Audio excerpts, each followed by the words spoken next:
کیسے جیے گی فاطمہ بابا تمہارے بعد، بیٹی سنا رہی ہے یہ خطبہ تمہارے بعد، کیسے جیے گی فاطمہ بابا تمہارے بعد۔ جاری یہ حکم ہوگا کہ خاموش سب رہیں، جاری یہ حکم ہوگا کہ خاموش سب رہیں، محشر میں بس سنے گا خدا فاطمہ کی بات۔ السلام علیکم، میں ہوں ثنا، قائم ٹی وی کینیڈا کی جانب سے پروگرام لے کر آئی ہوں شرح خطبہ باغ فدا۔ پروگرام کو اپنے آخری مراحل میں داخل کریں گے اور آج صرف بی بی سیدہ کے مصائب پہ بات ہوگی۔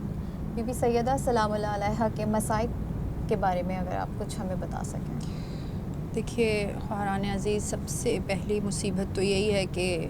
خاتون جنت اور صدیقہ طاہرہ کو یہ کہنا پڑے کہ میں جھوٹ نہیں بولتی، اور وہ کہ جس کے حق کے لیے خود سب کو کھڑے ہو جانا چاہیے تھا، جیسے کہ گزشتہ پروگرام میں بھی میں نے آپ کے سامنے بیان کیا کہ انصار کو بی بی کو یہ یاد دلانا پڑا کہ تم لوگ کیوں نہیں بول رہے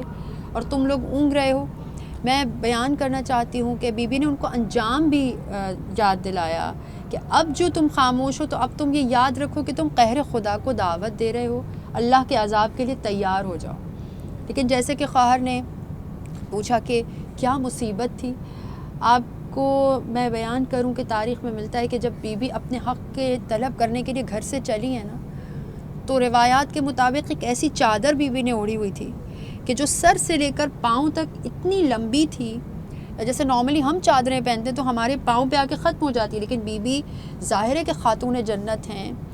اور چادر اس طرح سے بی بی نے پہنی تھی اور دربار کی جانب جا رہی تھی کہ دیکھنے والوں نے دیکھا کہ بی بی کے قدم اس چادر پر پڑ رہے تھے، اور بار بار بی بی اس سے قبل کہ گریں بی بی خود کو سنبھالتی تھی، جس کو ایکسپلین اس طرح سے علماء کرتے ہیں کہ وجہ یہ ہو سکتی ہے کہ یہ جب بھی آپ پہ کوئی مصیبت آتی ہے نا تو آپ کی اضطراری کیفیت ہوتی ہے،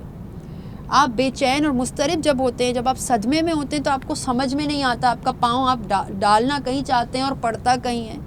یہ اتنی بڑی قیامت تھی کہ فاطمہ زہرا کو گھر سے باہر آنا پڑا کہ بی بی پاؤں کہیں رکھنا چاہتی تھیں اور پاؤں پڑتا کہیں تھا۔ اور اس وقت بی بی کے ساتھ کون ہے؟ میں نے پہلے بھی پروگرامز میں کہا کہ جناب ام ایمن، مظلومیت۔ دیکھیں ہمیں لگتا ہے کہ فقط اور فقط جسمانی زد و کوب کرنا ہی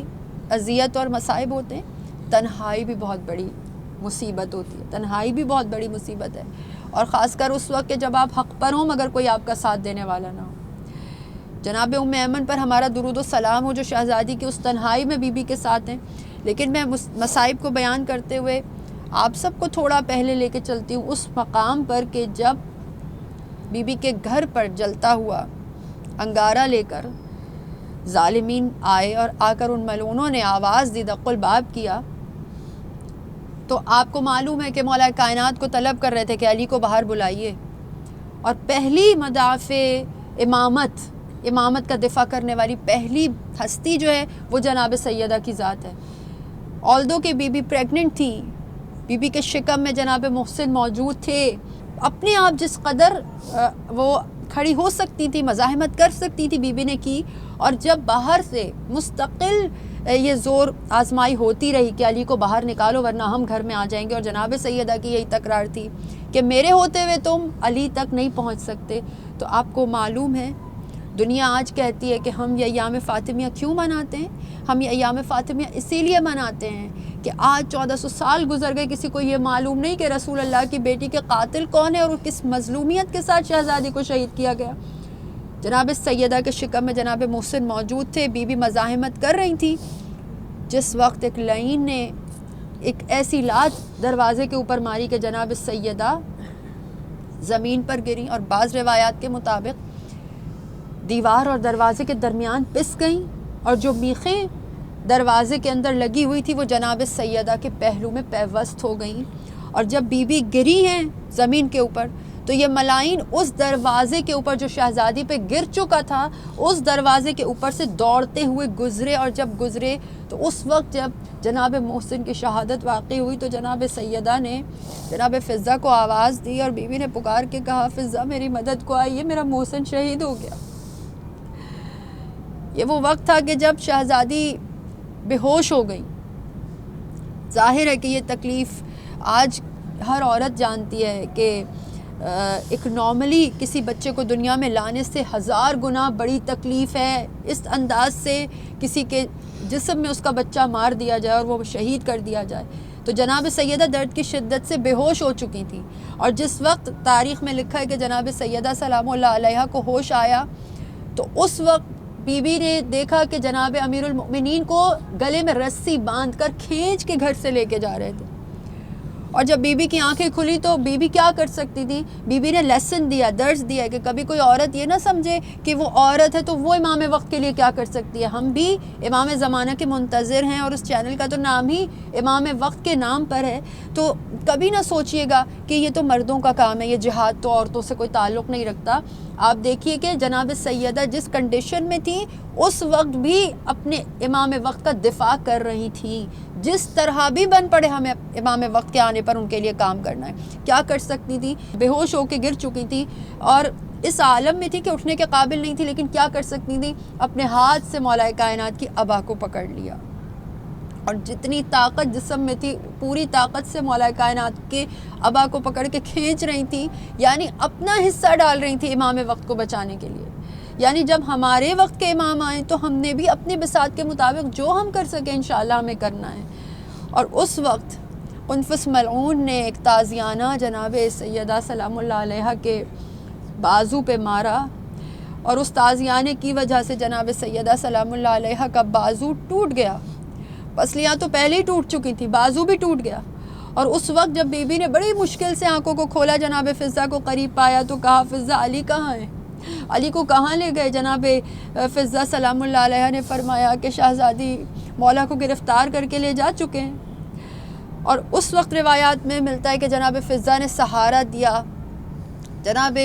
سیدہ سلام اللہ علیہ کو حجرے میں لے کر آئیں۔ لیکن آخری جملے مصائب کے میں یہاں پہ ہدیہ کرنا چاہتی ہوں، امام حسن مجتبی پوری زندگی گریہ کر کے روتے رہے۔ جب بھی ان سے کوئی پوچھتا تھا نا کہ آپ کیوں روتے ہیں، آپ کیوں گریہ کرتے ہیں، تو کہتے تھے کہ میں وہ وقت نہیں بھول سکتا کہ جب میری آنکھوں کے سامنے میری ماں کو تماچا مارا گیا، جب میری آنکھوں کے سامنے میری ماں کے منہ پہ تھپڑ مارا گیا۔ اور یقیناً کسی بھی بیٹے کے لیے یہ کتنا دردناک اور اذیتناک ہوگا، اور وہ بچہ کیسے ساری زندگی وہ منظر بھول سکتا ہے کہ اس کی ماں کی مظلومیت اور تنہائی کا یہ عالم، اور ماں بھی کوئی عام ماں نہ ہو بلکہ خاتون جنت ہو، صدیقہ طاہرہ ہو، رسول خدا کی دختر ہو، جوانان جنت کے سردار کی مادر گرامی ہو۔ امام حسن مجتبی ساری زندگی اس گلی سے نہیں گزرتے تھے کہ جہاں پر جناب سیدہ کو ان کے سامنے جب وہ ساتھ تھے تو لعین نے چہرے پہ تماچا مارا تھا، اور پوری زندگی مولا اس راستے سے گزرنا نہیں چاہتے تھے۔ درود و سلام و محمد و آل محمد پر پروردگار عالم سے دعا ہے کہ بار الہ ہمارے اس قلیل سے ہدیے کو اپنی بارگاہ میں قبول و منظور فرما لے، اور اس کا تمام تر ہدیہ ہم امام زمانہ کی خدمت میں پیش کرتے ہیں اور استدعا کرتے ہیں کہ بار الہ تو امام زمانہ کے ظہور میں تعجیل فرما، اور اس ہستی کا ظہور فرما کہ جب روایات کے مطابق جناب سیدہ در اور دیوار کے درمیان پس رہی تھیں تو آپ بتائیے مجھے کیا دل کہتا ہے کہ کیا کہا ہوگا؟ دل یہ کہتا ہے شاید کہو یا علی ادرکنی، یا حسن، یا حسین، لیکن روایات کہتی ہیں کہ جب در اور دیوار کے درمیان پس رہی تھیں تو جناب سیدہ کی آواز تھی یا مہدی، یا مہدی ادرکنا، اس لیے کہ ان کو معلوم تھا کہ اس ظلم کا انتقام لینے والا جو ہے وہ میرا آخری فرزند ہے۔ بی بی نے اس عظیم مصیبت کے وقت بھی امام زمانہ کو یاد کیا، لہٰذا ہم بھی یہ دعا کرتے ہیں کہ پروردگارہ منتقم کربلا کو بھیج دیں، بار الہ جناب سیدہ کے ظلم کا حق کھانے والوں سے انتقام لینے کے لیے امام زمانہ کو بھیج دے، ظلم کرنے والوں سے انتقام لینے کے لیے امام زمانہ کو بھیج دے، ان آنکھوں کو نور یوسف زہرا سے منور فرما دے، اور ہمیں اور ہماری تا قیامت نسلوں کو آوان و انصاران امام زمانہ میں شامل فرما دے۔ امام کی غیبت میں جو فرائض عائد ہوتے ہیں پروردگارہ انہیں ہمیں پورا کرنے کی توفیق عطا فرما دے. الہی آمین بحق محمد و علیہ الطاہرین. کیسے جیے گی فاطمہ بابا تمہارے بعد، بیٹی سنا رہی ہے یہ خطبہ تمہارے بعد.